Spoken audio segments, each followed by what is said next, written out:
Salut à tous, j'espère que vous allez bien. C'est Chérif de Ponté. Aujourd'hui, on se retrouve pour une toute nouvelle vidéo en algorithme. Alors, pour l'exercice numéro 4 qui traite des conditions, on nous demande d'écrire un algorithme qui vérifie si deux nombres saisis par l'utilisateur ont le même signe. D'accord? Donc, ici, le mot-clé, c'est vérifier. Donc, on va vérifier quoi? Deux nombres, à savoir A et B, d'accord, qui sont saisis par un utilisateur et vérifier si ces deux nombres ont le même signe. Donc, on va souligner ont le même signe. Donc, ce sont des mots-clés qui traitent de cet exercice. D'accord? Et là, on va passer au niveau de l'analyse de l'exercice. De quoi s'agit-il? Bien sûr de vérification des signes. Et là, les types de données, ce sont des entiers, des variables. On a des variables déclarées, c'est A et B. D'accord? Donc, c'est à travers de ces variables-là qu'on va essayer d'exécuter les instructions. Ou bien de faire les conditions, bien sûr. Donc là, c'est la vidéo précédente. On va enlever ça. Et là, on va commencer avec signe. D'accord? Donc, notre algorithme s'appelle signe ou vérification de signe. Donc, les variables à déclarer, c'est A et B. D'accord? Donc, A et B qui sont du type entier. Voilà. Et là, on va débuter le programme et terminer le programme avec le mot-clé fin. D'accord? Et là, c'est dans cette partie qu'on va écrire, qu'on va demander à l'utilisateur de donner un nombre. Donc, donner la valeur de A. Donner la valeur de A. On va récupérer la valeur de A, donc lire A. Ensuite, faire la même chose pour B, donc écrire donner la valeur de B. Donc, on va récupérer encore la valeur de B. Donc, donner la valeur de B.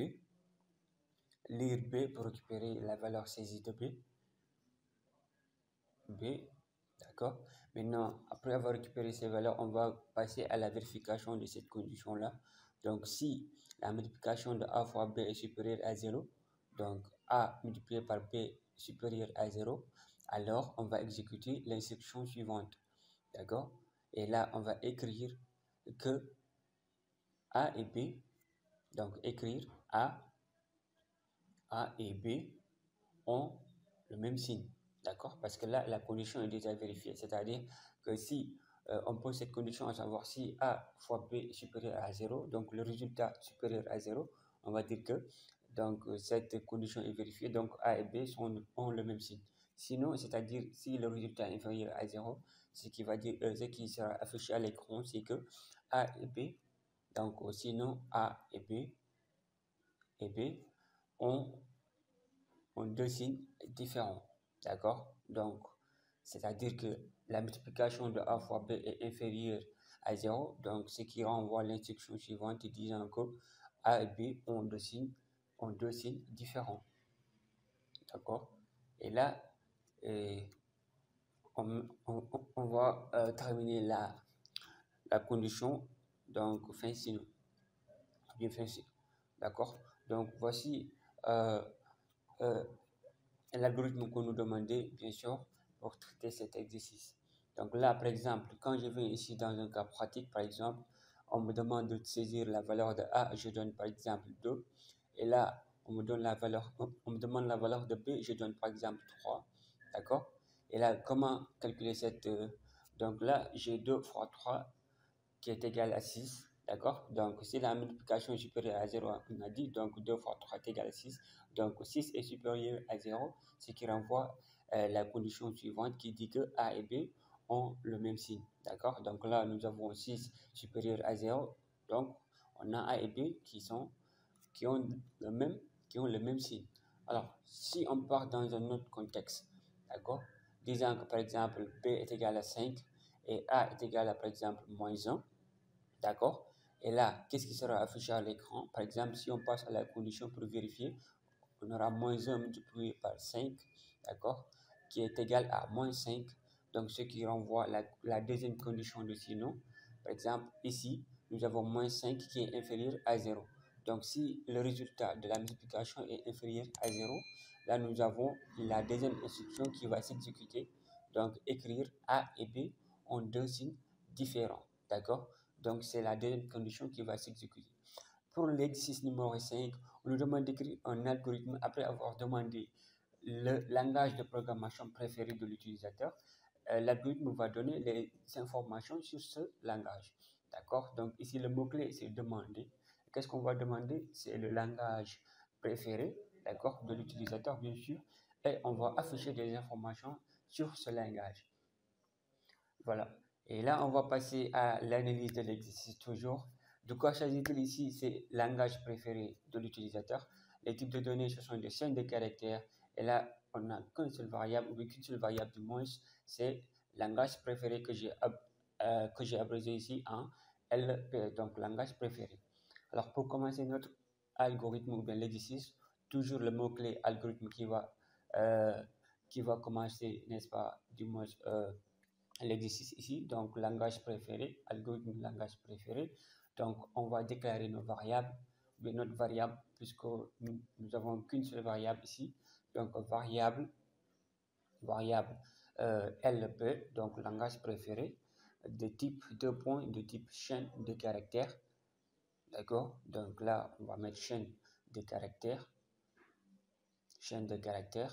Ensuite, on va débuter le programme avec le mot-clé toujours début et fin pour terminer le programme. Donc, c'est dans cette partie toujours qu'on va insérer les instructions qu'on doit exécuter dans le programme. Donc, écrire, par exemple, donner votre langage préféré. D'accord? Donc, donner votre langage préféré. D'accord? Et là, on va récupérer ce langage. D'accord? Donc, lire LP, d'accord? Donc là, on va demander à l'utilisateur de donner son langage préféré et on va récupérer ce langage préféré avec lire. Donc, vérification de la condition. Si, par exemple, langage préféré est égal à, par exemple, je donne PHP, d'accord? Alors, je vais dire quoi? Je vais afficher des informations sur le PHP disant que, par exemple, le PHP, par exemple, PHP est un langage, par exemple, côté serveur, donc est un langage, PHP est un langage côté serveur, d'accord? Donc là, c'est une information, n'est-ce pas, concernant le langage PHP. Donc ici, on va retourner pour des sinon si. Donc ce sont des conditions imbriquées, d'accord? Sinon si encore LP, c'est-à-dire la variable ou bien le langage préféré de l'utilisateur est égal à JavaScript, par exemple. Là, on va alors exécuter l'instruction qui dit que, par exemple, JavaScript, JS est un langage côté client, par exemple. D'accord? Donc, JS est un langage côté client. D'accord?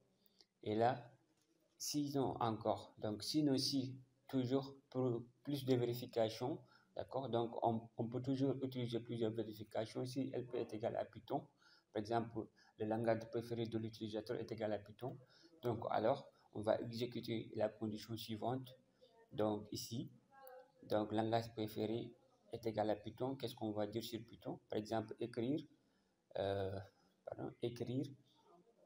entre parenthèses les guillemets toujours, donc Python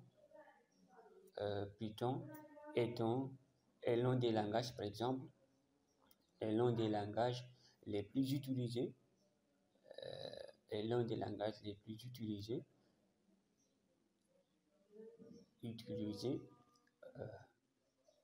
donc les plus utilisés dans le monde, bien au monde, d'accord? Donc, et là, on va toujours continuer notre condition sinon, d'accord? Sinon, si, d'accord, toujours. Donc, sinon, si, toujours pour imbriquer ou bien pour plus de vérification. Donc, sinon, on peut toujours revenir, n'est-ce pas, pour terminer notre condition, pour dire que votre langage n'est pas très connu, par exemple, ou bien n'est pas très, voilà, votre langage préféré, par exemple. Votre langage préféré est moins connu, par exemple, d'accord? Donc, votre langage préféré est moins connu, d'accord? Donc là, on va fermer chaque condition. Donc ici, notre si de Python, on va le fermer. Donc on fait ici d'abord, d'accord? Fait ici, voilà, fait ici, ici, pour Python, bien sûr. Donc pour la condition Python, on va la terminer ici, fait ici. Ensuite, on va fermer la condition de... ici, nous avons déjà fermé la condition de Python. Là, on va fermer la condition de PHP, par exemple. La condition de PHP, donc fancy, ou bien la condition de JavaScript, bien sûr. Donc fancy pour... Donc fancy pour, n'est-ce pas, JavaScript. Et là, on va mettre fancy pour le PHP, donc notre première condition. Donc, c'est important de fermer toutes les conditions si vous avez bien sûr terminé le programme que vous êtes en train de faire. Donc là, le dernier fancy, c'est pour le PHP. Le deuxième fancy, c'est pour la condition de JavaScript. Et la première, ou bien, oui, la première fancy, c'est pour le Python. Donc, la vérification de Python. Donc, c'était ça l'exercice demandé ici au niveau de notre exercice. D'accord? Donc, par exemple, ici, dans un cas, dans un exemple, d'accord? Dans un exemple de cas pratique, par exemple, pratique. Alors, si par exemple, je donne langage préféré est égal à, par exemple, Python, d'accord? Quelle est la condition qui va s'exécuter? Bien sûr, c'est la dernière, c'est la condition de si Python, d'accord? Donc là, on aura Python est l'un des langages les plus utilisés au monde, parce que là, LP, c'est-à-dire langage préféré, est égal à Python. Alors, si je change, par exemple, et que je mets langage préféré de l'utilisateur, par exemple, moi, je donne PHP, par exemple, quelle est la condition qui va s'exécuter? Bien sûr, c'est la première condition, parce que tout simplement, voilà, c'est cette condition-là qui va s'exécuter, parce que là, nous avons langage préféré est égal à PHP. Donc, le résultat va dire que le PHP est un langage côté serveur.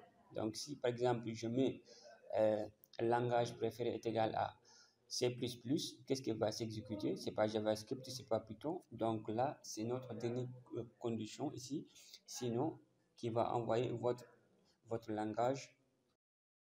Donc, si cette condition s'exécute, c'est-à-dire votre langage est moins connu, c'est parce que vous avez donné un langage préféré qui est différent de PHP, de JavaScript et de Python. Donc, c'est la quatrième instruction qui va s'exécuter.